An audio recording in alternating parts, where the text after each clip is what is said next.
Welcome to Chinese History and Mythology.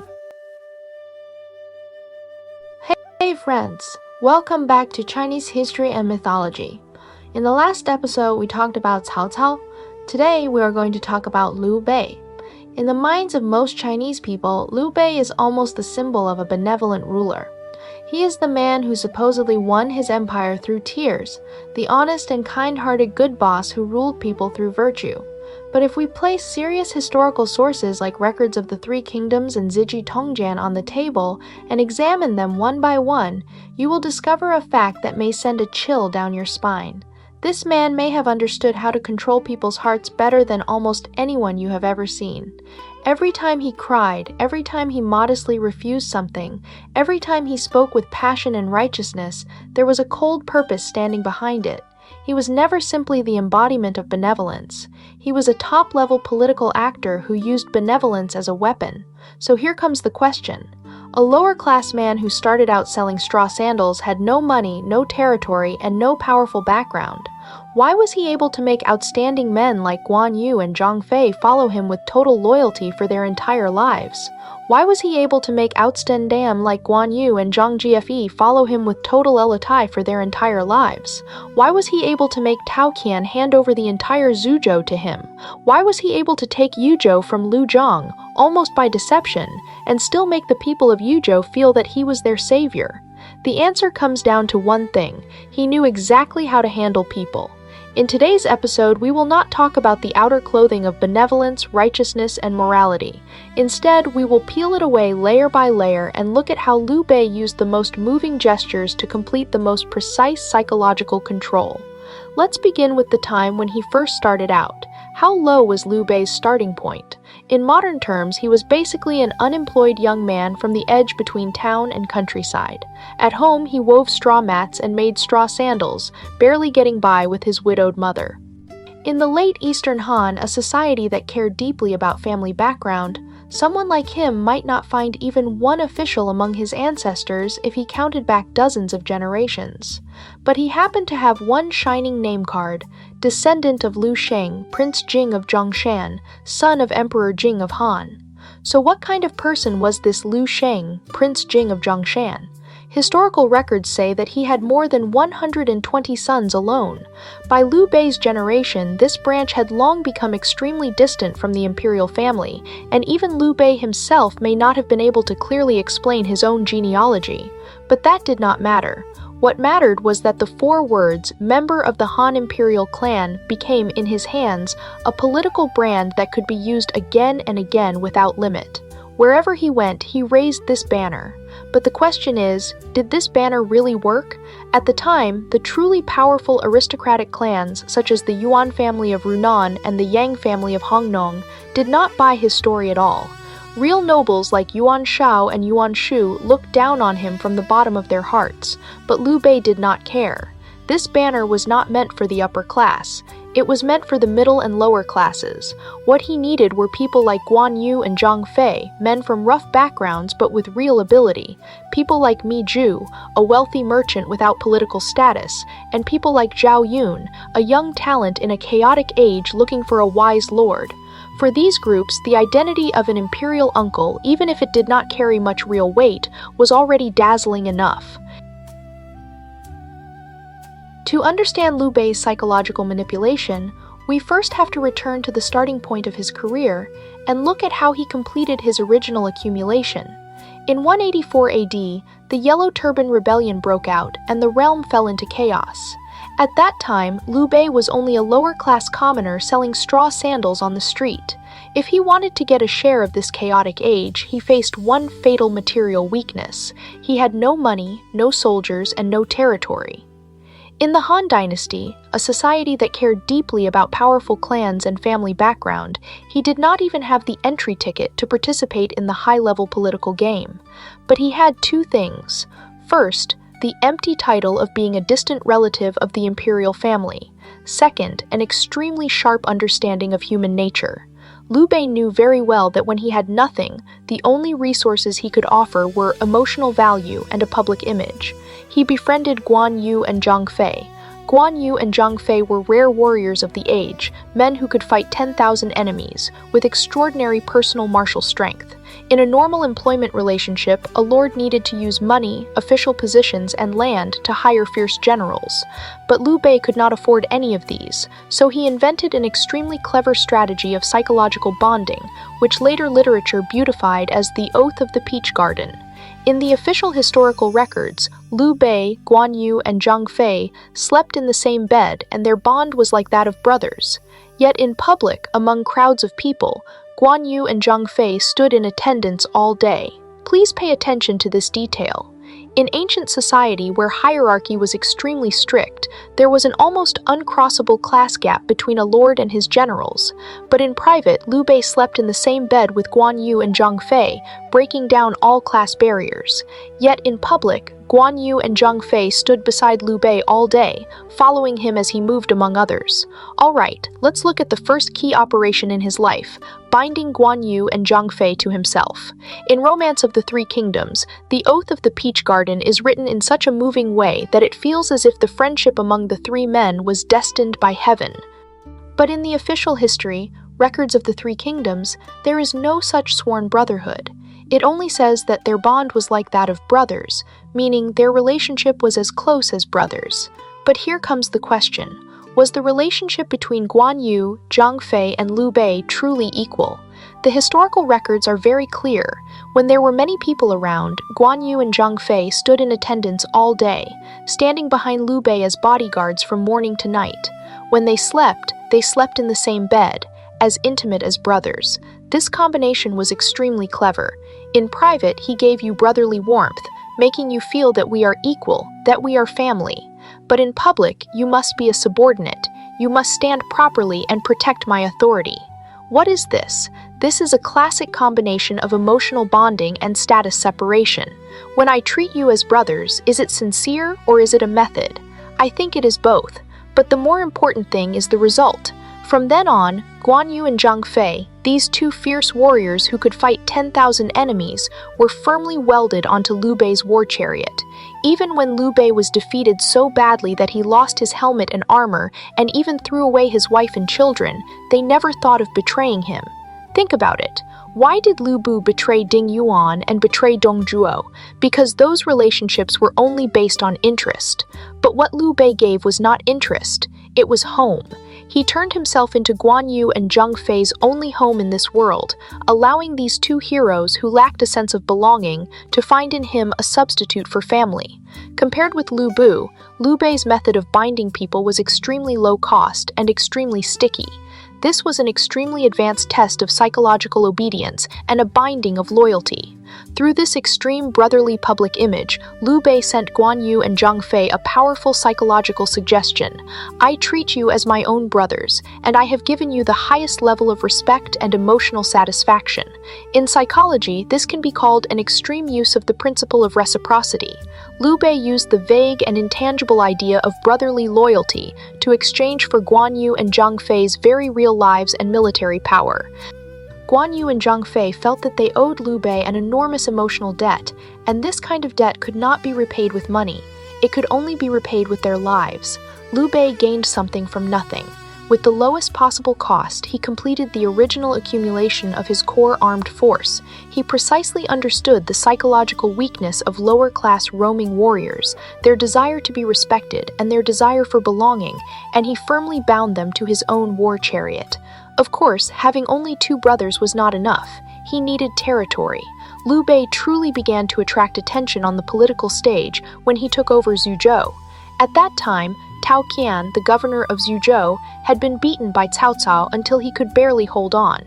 Before his death, he left behind a final instruction: no one but Liu Bei can bring peace to this province. So Mi Zhu, the assistant officer of Xuzhou, brought people to find Liu Bei and wanted to hand Yizhou over to him. Was this a gift falling from the sky? Yes. But Liu Bei's reaction was very interesting. He did not dare accept it. He refused several times and even said that they should go find Yuan Shu instead. Many people say this was Liu Bei being modest, the style of a gentleman. But if we think carefully, why did he not dare accept it? It is very simple. Xuzhou was a piece of meat that was far too hot to hold. To the north was Yuan Shao, watching like a tiger. To the south was Yuan Shu, fierce like a wolf. To the west was Cao Cao, already driven into a killing rage. With the small number of troops Liu Bei had at that time, even if he sat in the position of governor of Xuzhou, he could not hold it securely at all. He refused because he needed to test them. He needed to know how sincere the local Xuzhou faction, represented by people like Mi Zhu, really was. Did they truly want him to be their leader, or did they just want him to become a shield for them? He needed even more a perfect step to stand on, one that would make everyone feel that they invited me here. I did not seize this for myself. Only after Mi Zhu and the others backed him again and again, and after Chen Deng, the representative of the powerful families of Xuzhou, and the great scholar Kang Rong also expressed their support, did he reluctantly take over this mess. Look at this rhythm. He did not take the initiative, he did not reject it completely, and he did not take responsibility too early. If the matter succeeded, it was because everyone cried and begged him to do it. If the matter failed, it was because they were the ones who asked him to do it. This push and pull method was something he would use again and again later, and every time he played it to perfection. In Yizhou, he also brought in a key figure, Mi Zhu. Who was Mi Zhu? He was the richest man in Yizhou, with enormous family wealth. In his household alone, there were more than 10,000 servants and retainers. Liu Bei married Mi Zhu's younger sister, later known as Lady Mi. Can you really say this marriage was purely about love?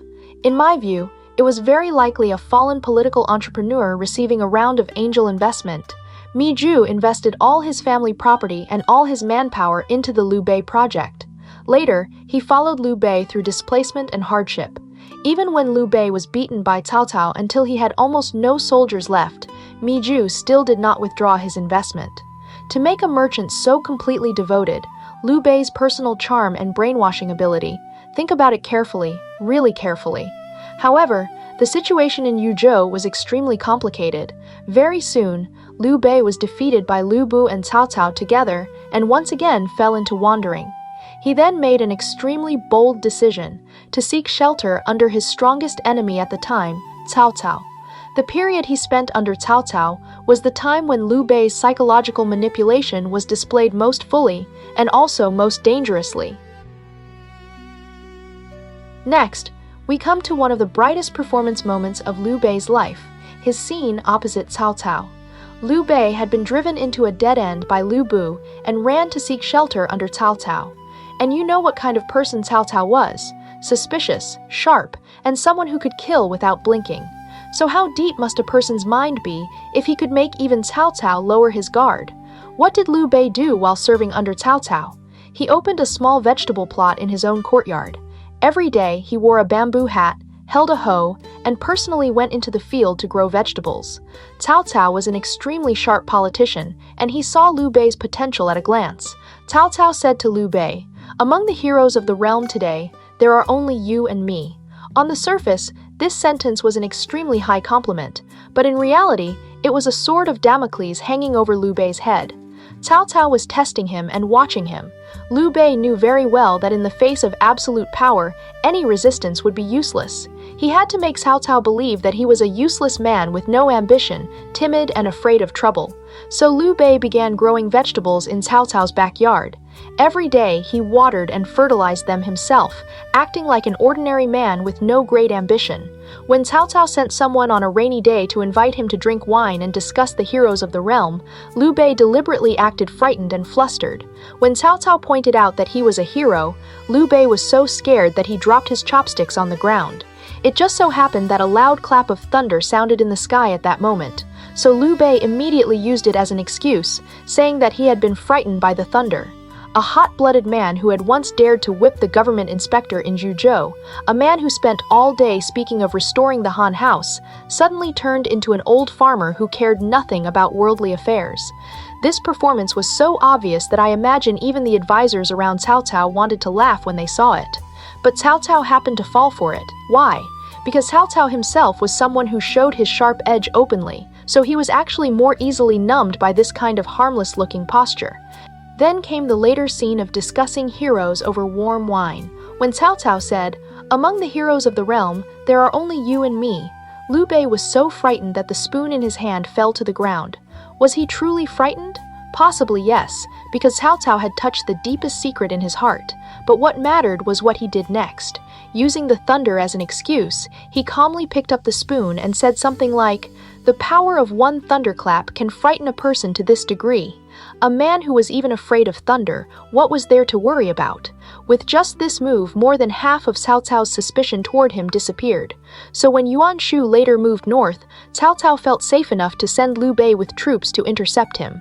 Once Liu Bei left Yuchang, it was like a dragon entering the sea. He never looked back. This vegetable-growing show used the lowest possible cost to deceive the sharpest audience, and it can be called one of the classic acts of political disguise in Chinese history. Everyone, think carefully about this scene.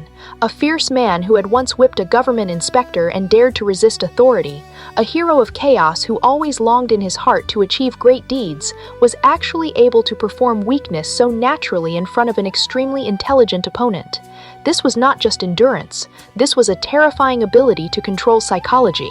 Through self-deprecation, showing weakness, and even acting foolish, Liu Bei successfully sent Cao Cao a false psychological signal. I, Liu Bei, am only a mediocre man who has been scared out of his wits. I am no threat to you at all. Although Cao Cao was suspicious by nature, in that moment he was deceived by Liu Bei's perfect weak man persona. Liu Bei made use of Cao Cao's mentality of wanting to control everything and look down on the weak. He successfully escaped from right under Cao Cao's eyes, preserved his life, and also preserved the capital he would later need to contend for the realm. If relying on Cao Cao showed Liu Bei's endurance, then the Battle of Changban that followed showed the peak of Liu Bei's psychological manipulation. In 208 AD, Cao Cao led a great army south, and Liu Bei faced a disaster that could wipe him out completely. During the retreat, one of the most controversial events in Chinese history took place, crossing the river with the people. At that time, 100,000 people of Yizhou followed Liu Bei in flight. Liu Bei's army, carrying along the old, the weak, the sick, and the disabled, could only travel a dozen or so li each day. His men desperately advised him that escaping with the people was equal to suicide. Cao Cao's elite cavalry could march 300 li in a day, and once they caught up, everyone would die.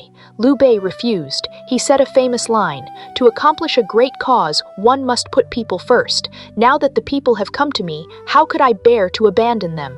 From a purely military point of view, fleeing with 100,000 civilians was no different from suicide. But why did Liu Bei still insist on doing it? Many later scholars criticized Liu Bei for putting on a show. But if we deeply analyze the political environment at that time, we will find that this was exactly Liu Bei's coldest and most precise political calculation in a desperate situation. What was Liu Bei's core capital in competing with Cao Cao? It was not military strength, it was not territory, it was the hearts of the people. Cao Cao had massacred cities in Xuzhou and ruled the north with severe laws and harsh punishments. His rule was built on fear and violence. If Liu Bei abandoned the 100,000 people who followed him just to save his own life, then he would completely lose the moral difference between himself and Cao Cao. His political signboard of benevolence and righteousness would collapse in an instant. Liu Bei fleeing with the people was, in essence, a political live stream directed at the entire realm. He used the lives of these 100,000 people as a shield and announced to everyone under heaven, "I, Liu Bei, am completely different from Cao Cao. I would rather risk the destruction of my entire army than abandon my people." This extreme performance of benevolence, although it paid a painful military price, gained Liu Bei priceless political reputation. These 100,000 people used their own feet to cast the most trusting votes for Liu Bei.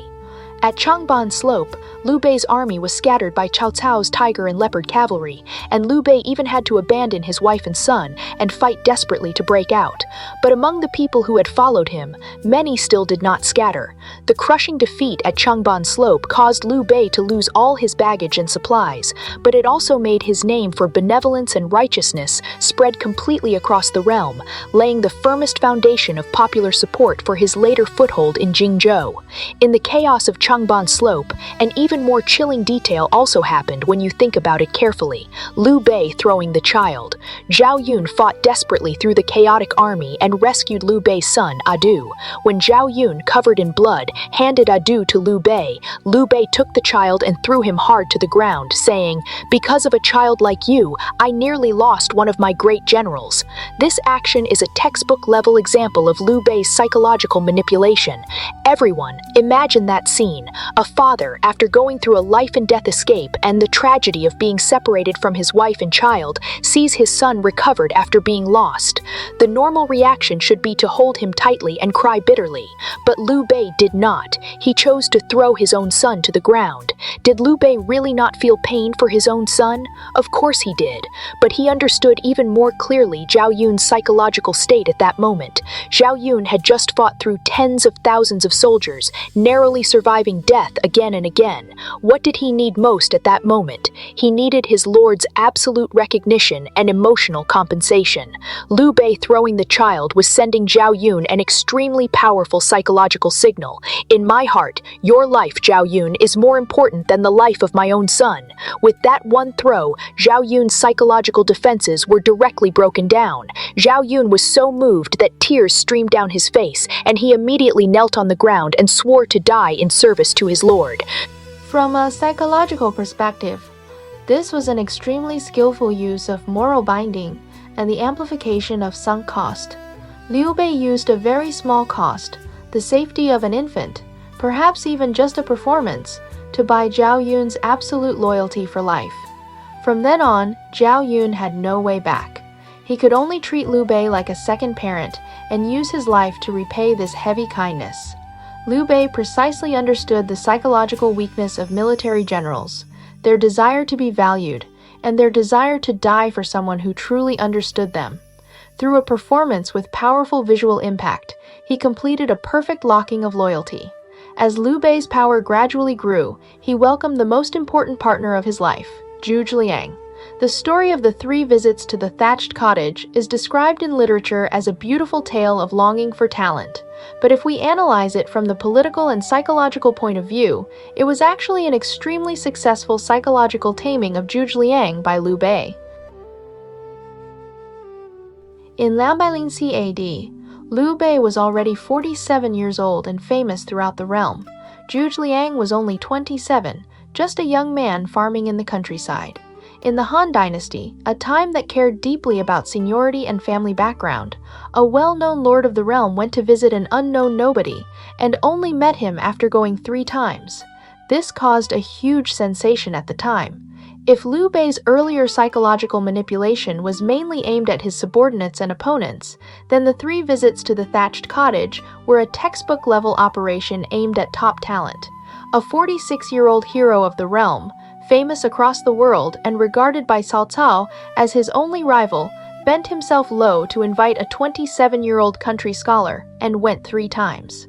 Zhang Fei said this man was too arrogant and that he would burn down his thatched cottage. Liu Bei said, "No, I will stand here and wait." In Zhuge Liang's thatched cottage, there was a couplet. With simplicity, one makes one's ambition clear. With calmness, one reaches far. Liu Bei remembered it. Once Zhuge Liang's Longzhong plan came out, Liu Bei slapped the table in praise. How much of this was true appreciation, and how much was posture? We can never know for certain. But what I do know is the result. Zhuge Liang, this once-in-a-generation genius, sold the rest of his life to Liu Bei from that moment on. Liu Bei also kept one more move, called emotional separation. In public, he said to Guan and Zhang Fei, "Having Kongming is like a fish having water." What did this sentence mean? On the first level, it was said for Zhuge Liang to hear, "I need you so much. You are the water, and I am the fish." What young man could withstand this kind of recognition? On the second level, it was said for Guan and Zhang Fei to hear, "Do not be jealous. Kongming is now the person I cannot do without." But exactly because he said it this way, Guan and Zhang Fei felt even more uncomfortable inside. What Liu Bei wanted was precisely this subtle imbalance. All of your emotional dependence had to point toward him alone, while among yourselves, you were instead in a relationship of competition. The result was that the more capable his subordinates were, the more they had to revolve around him, because only he could hold the situation together and balance all sides. Why did Liu Bei lower himself so much?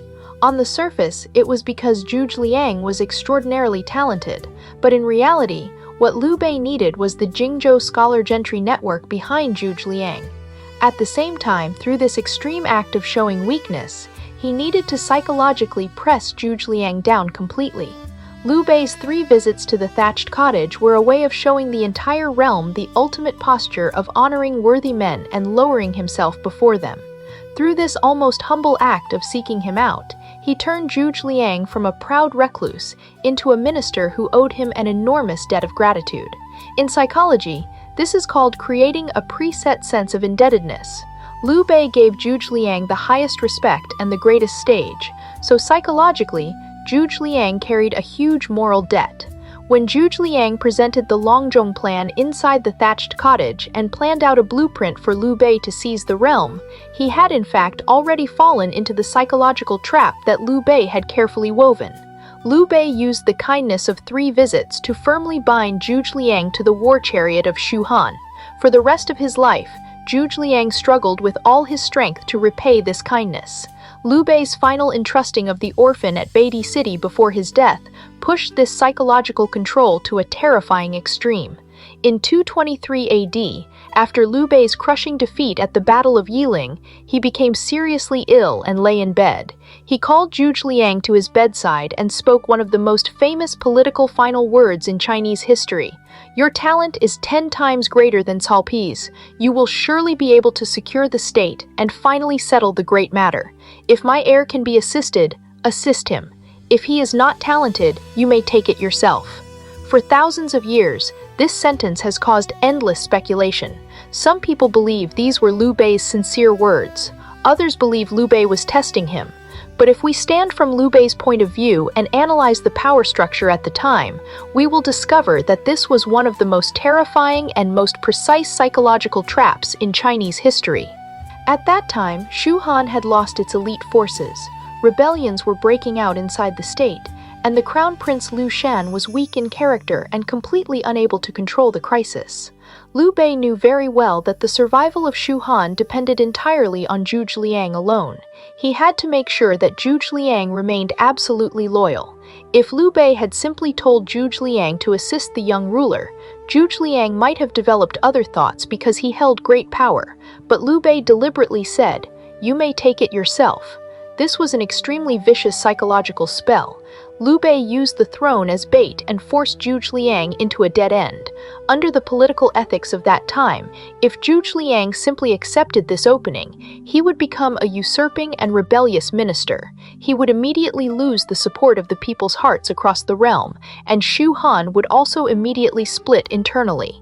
If he refused, then he had to make a military pledge before everyone under heaven to serve loyally until death, using his own life to fill the power vacuum Liu Bei left behind. Liu Bei used absolute trust to complete the tightest control. He stripped Zhuge Liang of every possible way out and forced him to choose only one path, to bend himself completely to the task and give his all until death. Zhuge Liang understood Liu Bei's deeper meaning. He wept bitterly, kowtowed until his head bled. From that moment on, Zhuge Liang completely lost himself. He became a martyr to Liu Bei's political legacy. Even lying on his sickbed, Liu Bei still used his terrifying psychological manipulation to hold this famous minister of the ages tightly in his hand, making sure that his own son could sit securely on the throne. If Cao Cao fought for the realm through direct confrontation, then Liu Bei's greatest skill was killing with a soft blade. When he took Yizhou from Liu Zhang, he pushed this quiet and careful cleverness to its extreme. First, he put on a morally superior posture of not deceiving someone from the same clan. Liu Zhang invited him into Shu to help attack Zhang Lu. Liu Bei brought his troops and entered in a grand, imposing manner. But when he reached Jiameng Pass, he suddenly stopped moving. The historical records say that at Jiameng Pass, he deeply planted kindness and virtue in order to win the hearts of the people. In other words, he stationed himself there and did not advance militarily. Instead, he spread favors widely and won over the local gentry and common people. This move was very clever. He did not attack Zhang Lu, because if he defeated Zhang Lu, he would lose his excuse to remain in Yizhou. He also did not directly attack Liu Zhang, because that would give him the reputation of betraying trust and violating righteousness. So what did he do? He waited. He waited for Liu Zhang to become uneasy first. He waited for cracks to appear inside Yizhou. Sure enough, people on Liu Zhang's side began to feel that something was wrong, and some advised Liu Zhang to quickly send this powerful figure Liu Bei away. Liu Zhang began to reduce the grain and supplies given to Liu Bei's army.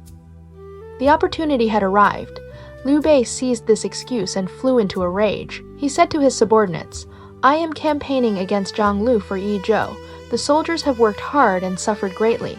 Liu Zhang has warehouses full of gold and silver, yet he refuses to take them out to reward the troops. Who can he still expect to risk their lives for him?" Look at how skillfully he said this. He did not say, "I myself want to seize Yizhou." What he said was that Liu Zhang was too stingy and had wronged these brothers who had shed blood and sweat for him. In an instant, a naked invasion was packaged by him as a righteous war to seek justice for his brothers. From an invited guest, he transformed himself into a liberator carrying out justice on behalf of heaven. What came later was even more brilliant. When Liu Bei was besieging Chengdu, one of Liu Zhang's civil officials, Su Jing, tried to climb over the wall and surrender, but failed and was caught and brought back. Because Chengdu was under siege, Liu Zhang did not have time to deal with the matter. After Liu Bei took Chengdu, someone told him about this and said that Su Jing had a bad character. Before his lord had even fallen, he already wanted to run. A person like this could not be used in an important position. What was Liu Bei's reaction? He did not listen. Not only did he not look down on Su Jing, he instead gave him a very high office. His reason was extremely direct and extremely cold. Su Jing truly had little integrity, but his reputation was too great. Everyone under heaven knew him. If I do not use him, people across the realm will say I do not respect talent. I use him to show the world that as long as someone has reputation, there will be a place for him here. As for his character, can character be eaten like food? Is this something a benevolent ruler would say? This is clearly an extremely clear-minded political businessman. Reputation is reputation. Usefulness is usefulness. Use reputation as the signboard and use practicality as the substance inside. Now that we have seen this, let us look again at that line praised for centuries by later generations. To accomplish a great cause, one must put people first. During the great retreat at Dangyang, with Cao Cao's tiger and leopard cavalry chasing from behind, Liu Bei moved with 100,000 common people as slowly as a snail. Someone advised him to quickly abandon the people and escape with a light force. He said, "A person who does great things must take the people as the foundation. Now that the people follow me, how could I bear to abandon them?" This sentence is too beautiful, so beautiful that it almost became the final proof of Liu Bei's benevolence. But wait, let us calmly analyze the political outcome of this action. 100,000 people. What kind of concept was that? In that era, population was the most precious strategic resource, even more important than territory, gold, or silver. Only with population could there be soldiers, grain production, and taxes. When Cao Cao went south, why did the people of Jingzhou flee? Because Cao Cao had a history of massacring cities. These people followed Liu Bei not because Liu Bei was handsome, but because they were afraid of being killed by Cao Cao. Liu Bei taking them along truly did involve enormous danger to his life. This point must be admitted. He really did pay a price, and he almost even lost his wife and children at Changban Slope. But, from another angle, the movement of these 100,000 people was essentially a strategic population transfer. If he abandoned the people, he himself might have escaped, but his brand of benevolence would collapse instantly. After that, who would still believe him? Who would still follow him? These 100,000 people were the foundation of his future state. He truly was kind, but beneath that kindness was an extremely clear political calculation. Every bit of his mercy secretly had a price marked on it, and it could always bring back returns far beyond the cost. The best proof of this is the classic incident of throwing the child. This scene has moved countless people for thousands of years, but some people have also coldly exposed it. Liu Bei, your arms were so long. When you threw the child, did your hands hit the ground first, or did the child hit the ground first? When Romance of the Three Kingdoms formally describes Liu Bei's appearance for the first time, it mainly uses several very iconic features. Liu Bei was tall, about 7 qi and 5 kun in height. His ears were very long, hanging close to his shoulders. His arms were very long, and his hands could hang below his knees. His eyes could even see his own ears. His face was gentle, pale, and clear, like fine jade, and his lips were red, as if painted with rouge. Since Liu Bei's hands hung below his knees, then from that height, surely the child could not have been thrown to death. Behind this cold joke is actually a serious question. Was this genuine emotion or a public performance? We need to know that when Zhao Yun rescued Adu, he had been separated from the main army, and some people even said they saw Zhao Yun running toward Cao Cao's side. What was the most direct effect of Liu Bei throwing the child in public? It gave Zhao Yun the greatest, most public, and most unquestionable endorsement of trust. I can even give up my own son, so how could I possibly doubt your loyalty? With this one throw, Liu Bei completely smashed away the last little psychological burden in Zhao Yun's heart. Will my lord suspect me?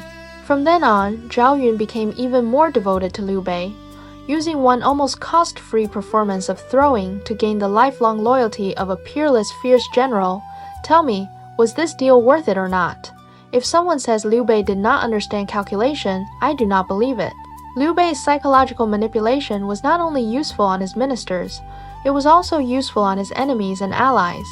On the eve of the Battle of Red Cliffs, facing the powerful Cao Cao and the hesitant Sun Quan, he displayed an extremely skillful diplomatic psychological war. He sent Zhuge Liang as an envoy to Jiangdong, and Zhuge Liang precisely understood Sun Quan's proud mentality of refusing to stand beneath another man.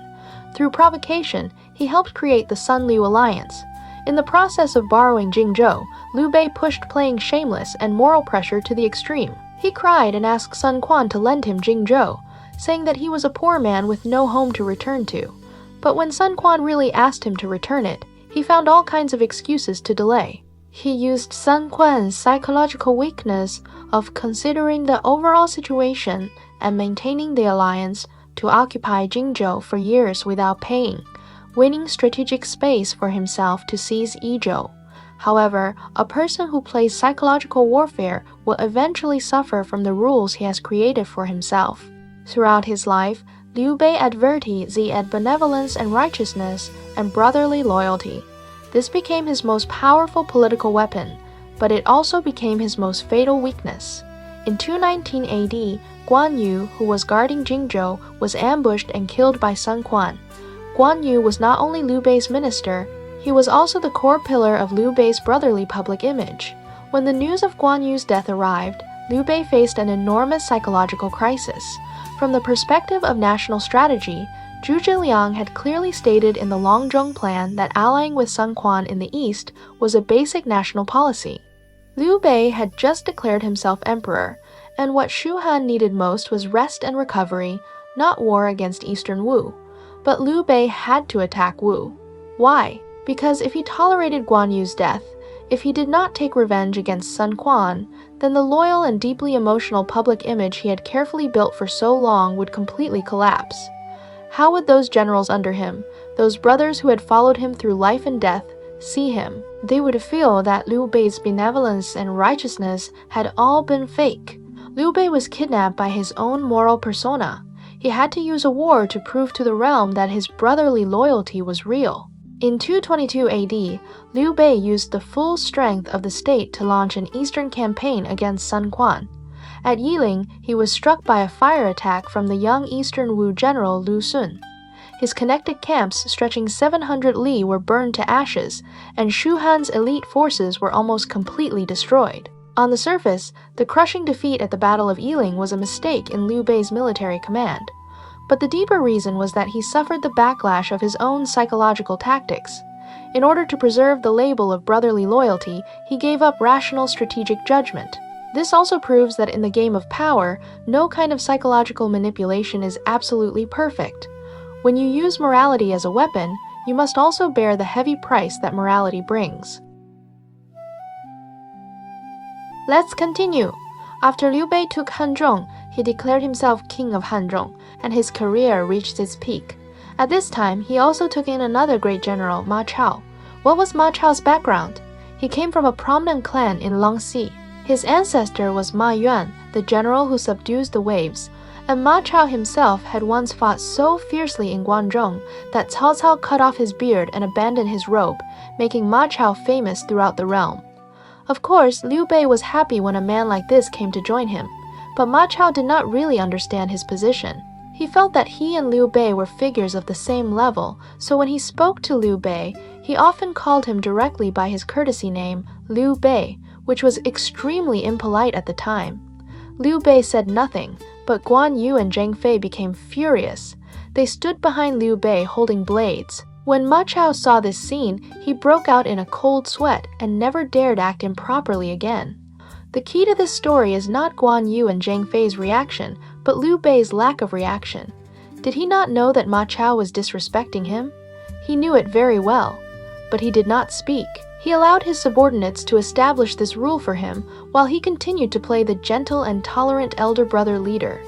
Let the brothers play the bad guy while he himself remained the good man. If you call this benevolence and righteousness, I would say he had calculated human nature down to the cracks between the bones. Would a person who understood human hearts so clearly ever miscalculate?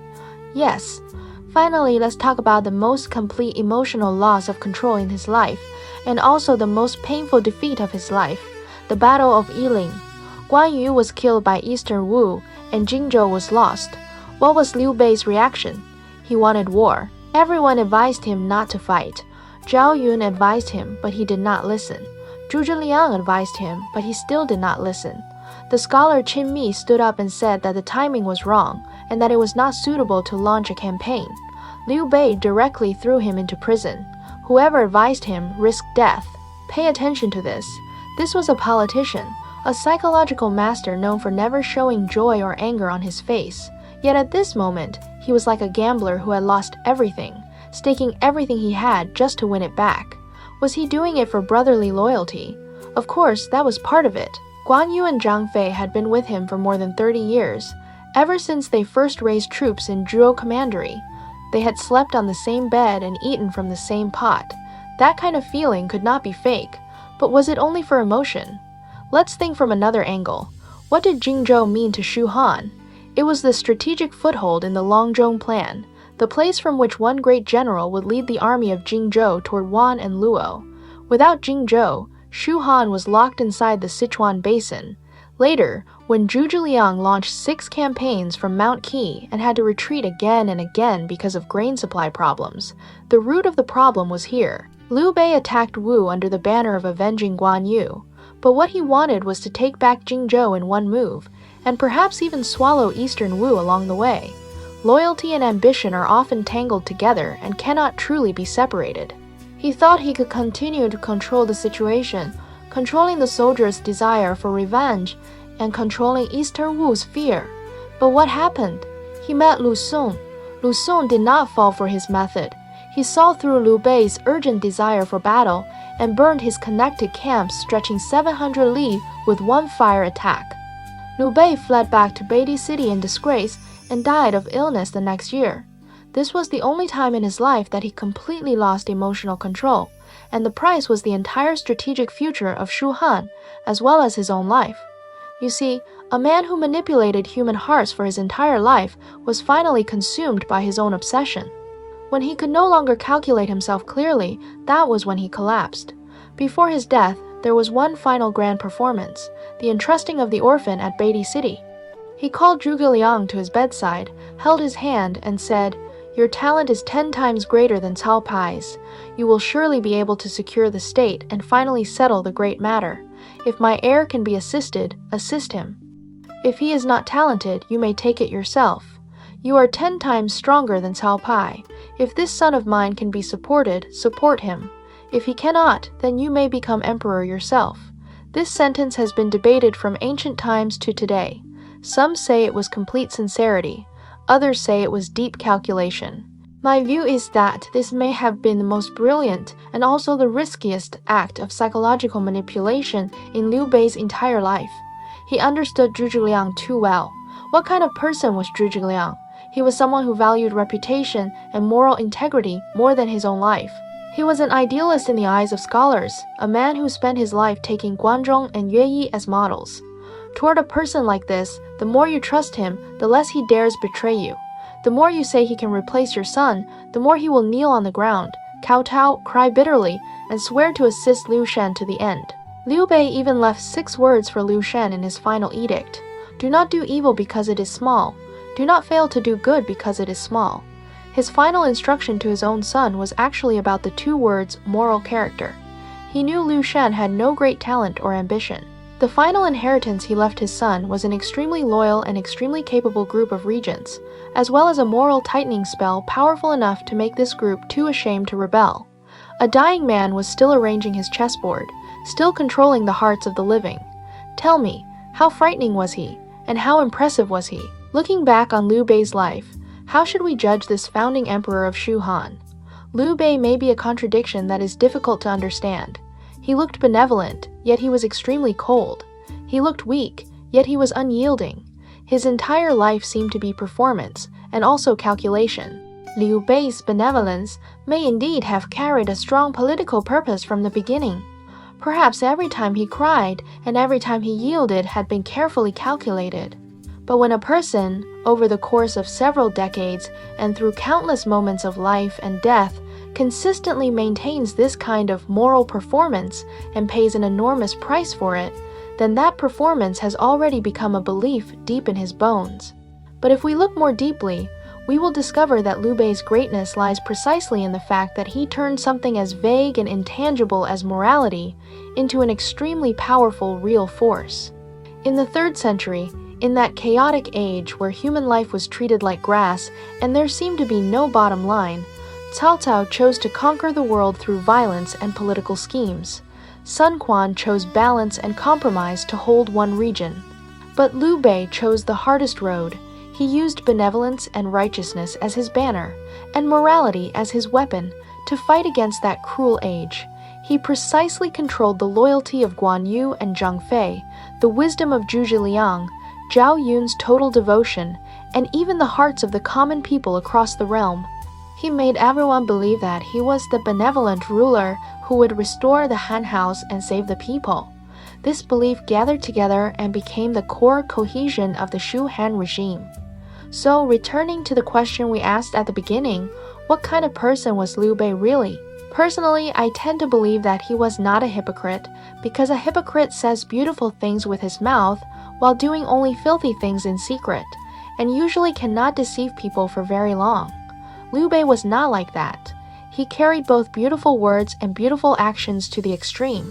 It is just that behind every beautiful action, there was a cold purpose hidden inside. His benevolence and righteousness were a toolbox. When he needed to win people's hearts, he took it out and used it. When he needed to attack cities and seize territory, he used it under a different name.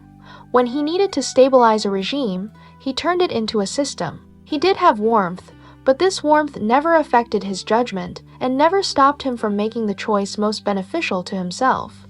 He was more like an extremely skilled investor, with a beast-like instinct for human psychology, making precise risk assessments and profit forecasts for every relationship. Every bit of kindness he invested eventually brought back tenfold or hundredfold returns. So tell me, should a man like this be called a benevolent ruler, or should he be called the #1 master of psychological manipulation in the 3 kingdoms? I think he deserves both labels.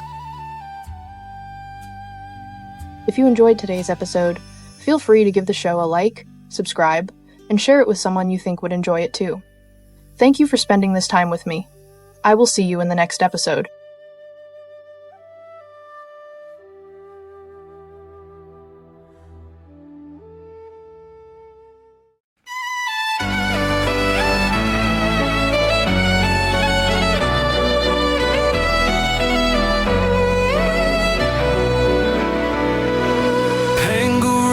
Sky in light, knew I healed the broken heart. Fuxi traced the world's design, every age age leaves stories bright. Yaya dynasty shaped bronze. Shang dynasty cast oracle bones. Thou dynasty built right. Qin dynasty forged the great walls. Han dynasty opened Silk Road winds. Three kingdoms dynasty turned war to tales. Jin dynasty led Incan mountains bloom. Sui dynasty carved the Grand Canal. Tang dynasty crowned the world with art. Song dynasty raised learning's flame. Yun dynasty swept the northern plains. Ming dynasty strengthened walls again. Qing dynasty closed an ancient end.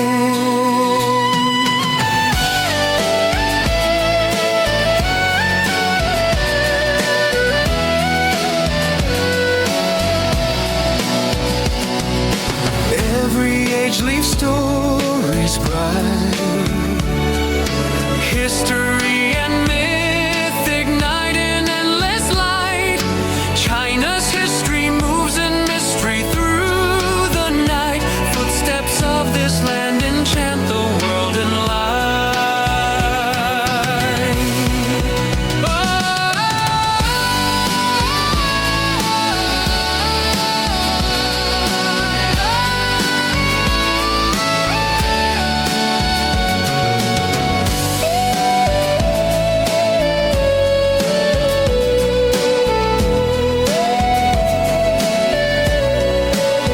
Han dynasty opened Silk Road winds. Three kingdoms dynasty turned war to tales. Qin dynasty led Incan mountains bloom. Sui dynasty carved the Grand Canal. Tang dynasty crowned the world with art. Song dynasty raised learning.